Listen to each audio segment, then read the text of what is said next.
My name is Hamza Azhar Salam and you're watching the Pakistan Daily. Today we're with one of the pioneers of the fashion industry of Pakistan, Ms. Sonia Azhar. Thank you very much for joining us today. It's a pleasure to be here at the Pakistan Daily, Hamza. Thanks for having me. So Ms. Azhar, you're known as one of the top bridal couturiers of Pakistan, but take us to the beginning of your journey. What inspired you to venture into fashion? Long journey, and it started from my studying architecture in NCA, and that was the basis of my design. Because the concepts that were taught there in architecture, I think that basically all design fields are interrelated first of all. So basically the concepts that we learned in NCA were the basis of my journey. So I think that's very, very important for me. Did you ever imagine that you would become such a globally recognized fashion icon? No, when I started off, it was a way like taking baby steps and coming up till here. So my objective was never to like fame or money or anything. It was basically dressing up women, and I was always into fashion. I always thought that we could dress up women much better than they were dressing up in those times. So basically that was also the incentive, you can say, behind my coming into this. But tell us a bit about your personal style, and do you imbue your own personal style into your collections, or do you keep them commercial? No. Actually, it started with originality. I think it's the thing, because if you're not original, it doesn't work. So I had this idea of illumination. It was the basis of my design, and architecture, if I might tell you, is always lighting and shadow. So like natural light is from the windows, and then we create places where there are shadows and create places of illumination. So even in clothes, I sort of imbued that into my designs. Like we were using crystals for the shine, and we were using thread work and lots of stitches for the matte. So it was matte and shine. So that's the whole thrill. If it's original and you want to create something that's you can call it your own. I think that's the whole idea. So tell us a bit about your design process. A design process is basically all in the mind first, the concept, the whole picture. You have to imagine the whole entire picture, otherwise then you will be lost. So it starts from the entire picture in your mind, and then the usual processes of drawings, and then draping, and then colors, and then the embellishments, and then the stitching. So it goes on from there. So Ms. Azhar, you've done fashion shows across the world, but which one was your favorite? Yes, I had an opportunity to go around the world with my clothes, and they were appreciated worldwide. The last fashion show that we had was in Prague, and that was really, really very nice, because the Eastern Europe, the people were very receptive, and they were very they were really impressed by our workmanship.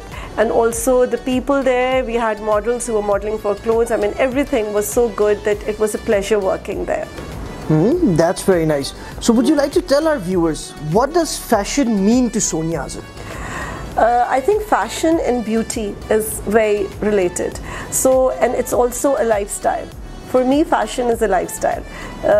For look good, clothes to look good, you have to look good. And for you to look good, I think you need to be fit also. So it starts from there. So all these fields are interrelated. So I think it's basically a lifestyle, I would say, fashion.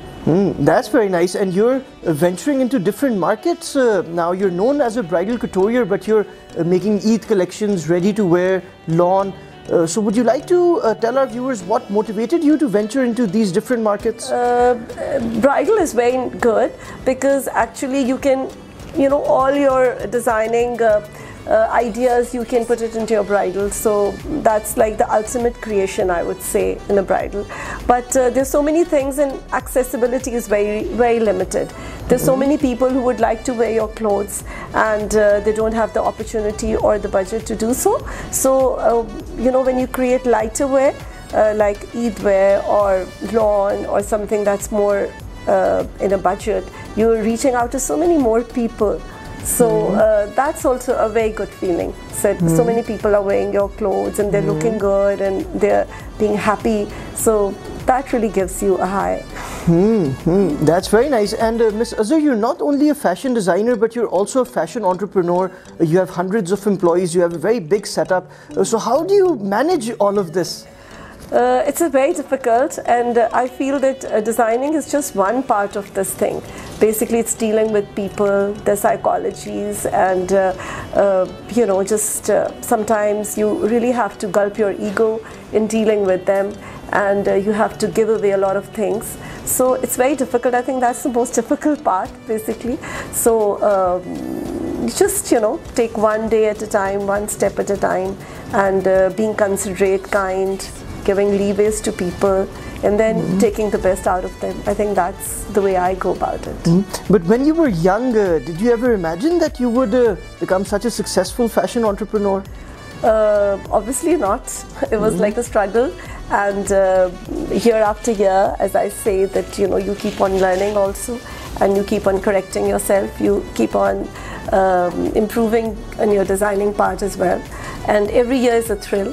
So never imagined that, you know, it could go far and wide the way it has, like access to so many people, and then so many people all over the world sort of wear your clothes. So that part comes, like the realization comes, I would say, later on. But it's basically just hard work, and, you know, just going whatever you are doing and creating whatever you think. So basically it's that. So Ms. Azhar, you've dressed thousands of brides over 2 decades, more than 2 decades of a successful fashion career. But how would you describe the perfect Sonia Azhar bride? Basically, when the bride walks into our studio, she has a lot of dreams. She has a lot of, sorry, she has a lot of, like, some picture in her mind of how she wants to look. So it's our sort of responsibility to fulfill that dream of her wedding dress. So the girl who comes to me trusts me and leaves things on my shoulder. It's a big responsibility. And then making her the star of the evening, I think that's then my responsibility, to make her dream come true. And we make sure that we do that, looking at her skin tone and looking at her figure, and her budget also. I mean, that's very important. So we do that, and then we get good feedback. So that's our reward. That's very nice. So Ms. Azhar, what do you think about Pakistani women's obsession with red bridals? That is associated with happiness and festivity, and it's a traditional color. So here, like way back, you see, I mean, girls were wearing red. So there's still a lot of brides who would want a red for their bridal day. But again, there's a proportion of girls who are willing to experiment with different colors, and they go for softer hues. So I would just say that it's a mix. You can't just generalize that it's the red, the color of the wedding. Yes, it is red, but then we have other colors also for the wedding day. So Ms. Azhar, in the end, what message would you like to send to the Sonia Azhar fans? First of all, I would like to thank them for helping me to be where I am today. Had they not worn my clothes, had they not appreciated, had they not looked good, I would not have been here. So I really appreciate their support, and I would pray that, you know, I'll just keep on designing good clothes for them and fitting everything into their budget, because that's also what my fans like about our clothes, that we try to fit it into their budget. So yes, I mean, they are, so we are. That's what it is. Thank you very much for speaking to us today, Ms. Azhar. And thank you so much for having me, Hamza, and keep up your good work at the Pakistan Daily. Wish you all the best. Thank you.